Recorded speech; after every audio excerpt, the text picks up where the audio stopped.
So you released the depth chart yesterday, and some things in there that I wanted to ask about. You had two guys on the offensive line listed as starters who kind of came up through the ranks and beat out some more experienced transfers in Bruno Fina and Josh Carlin. Can you tell us about their rise to become starters? Yeah, both those guys done an unbelievable job. But I think when you look at our depth chart, we're going to play 10 offensive linemen. So those are the guys that will start the game. But you'll see 10 different guys in there. So we're going to play a lot of people on the O line. They deserve to play.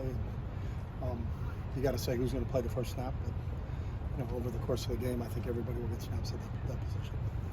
Can you tell us a little bit more about each of those guys and the work they've done, though, just to be in that position? Yeah, two great kids, work their asses off. They do everything that you ask them from a standpoint in the weight room and the classroom. Both really, really good students, real students of the game of football. Can't be more happy than both those guys. I think they put in a lot of time and effort here and deserve to play. Colson he's going to do kick returns? Is Yep. that correct? Okay. What impressed you about him in that role? Colson's size, his strength. He's one of the fastest kids on his team. He's 6'4". He's 230 pounds. He's really come into his own as a special teams player and as a running back for us. So really impressed with what Colson has put in during the course of his career.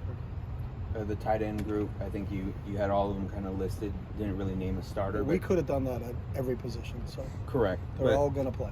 Just talk about the depth in which you have available at that position. Yeah, we got Mo and Hudson and Carson are. They're three a little bit different body types, but they're all big kids. They're all 250, 260 plus pounds. They're versatile. They can play multiple positions. They can be flexed out. They can play H move for us, which is a move position for us. They can play Y for us. So, again, all three of those guys have been outstanding through the spring and then through preseason camp. What are you looking to analyze about the quarterbacks once they get into a game situation? Who's going to help us win the game? Very simple process, and I think all three of those guys can do that. And that's why all three of those guys can play. Any more thoughts on how you'll kind of divvy up their playing time? Yeah, it's Wednesday, so we haven't had any discussions. We do all of our game day substitutions and things like that. Either depending on if it's a Saturday game early, then we do it on Friday, and if it's a Saturday evening game, we do it until Saturday because you have no idea, what the protocols are and if who's up, who's down, and whatever it is, and so we wait till the last second. But there's no reason to do that on a Wednesday when all of a sudden someone rolls an ankle on a Friday. Then you got to go sit down and redo it again. So that's always been the way we've done it. You've pretty consistently rotated offensive linemen in your time here, and that's kind of been an evolution, I think, in football generally in the last 5-10 years. What kind of went into that for you in terms of? I've always done it everywhere I've been, so it's not an evolution for us. When we were at Oregon, Steve Greatwood did it all the time. Kids played multiple positions.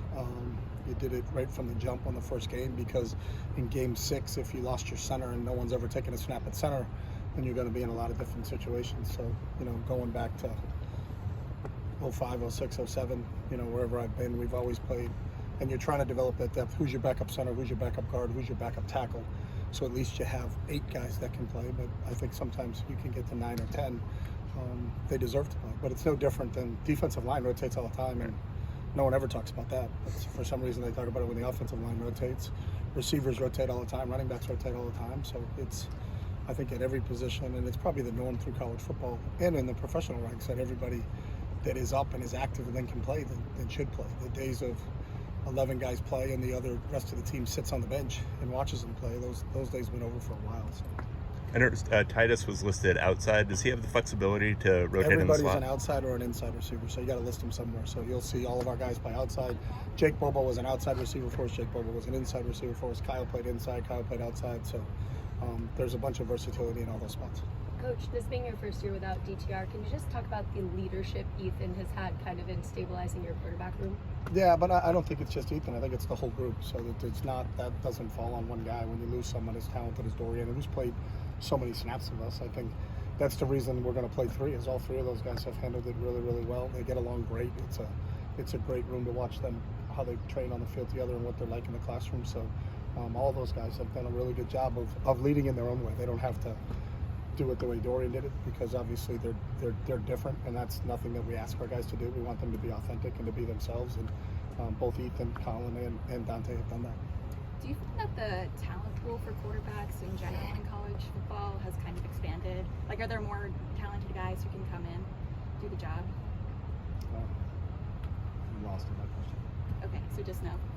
I know. I've never thought. I mean, I think every year some years there's a better group of high school prospects, and then the next year there's an unbelievable group of high school. I think it's just like the NFL. You look at some years in the NFL, and it's like, oh my God, there's 7 quarterbacks that may be picked in the first 5 picks, and then there's other years in the NFL where there is no first round draft pick, and I think it's not every year is kind of different. So I don't.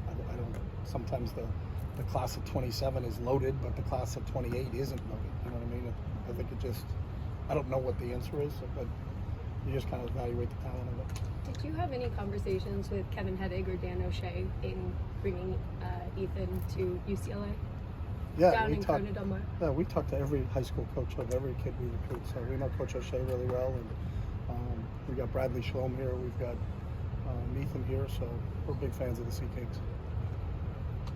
With that place kicker competition, I think it's listed as an or. Mm-hmm. Are we going to see both of those guys? Or We could. It's Wednesday, so we haven't finalized anything there, but both those guys can kick, and both those guys can kick off. So how's that competition gone in camp? it's been really close and really outstanding. Both those guys have really risen to the occasion, so we'd be confident with either of those guys.